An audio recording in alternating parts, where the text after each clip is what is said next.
It's got the freshest fish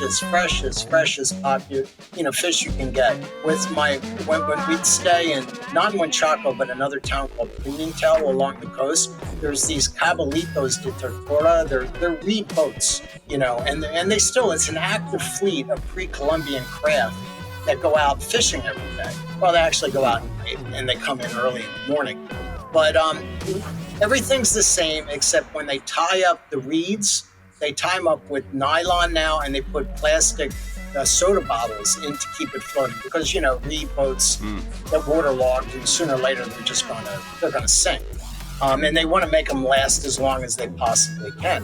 But I've run down to the beach with these guys coming in with other, there's people that are restaurateurs. You run down, you can buy fish right there, and there's off the boat.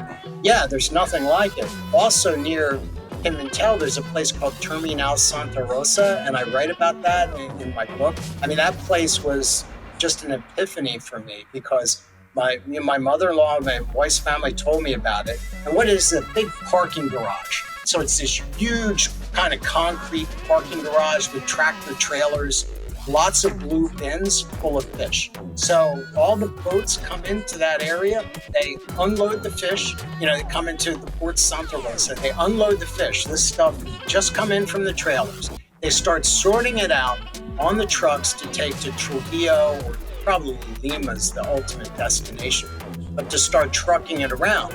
So you can buy retail before they actually ship it to Lima. So you're getting this fish, and these are big fish. They'll have robalo, which is snook. They'll have linguada, huge flounder. They'll have ojo de uva, the Medusa fish I mentioned. They'll have all these fish, and once you go in there and they figure, okay, this is a gringo who's going to buy some fish, and as we said, gringo has no negative connotation. It just means foreigner. But when you go in there and they see you have the money, you're going to spend $50 to $100 on fish. Everybody's really nice. Everybody's like, okay, come on in. You can have it, and you can get everything clean.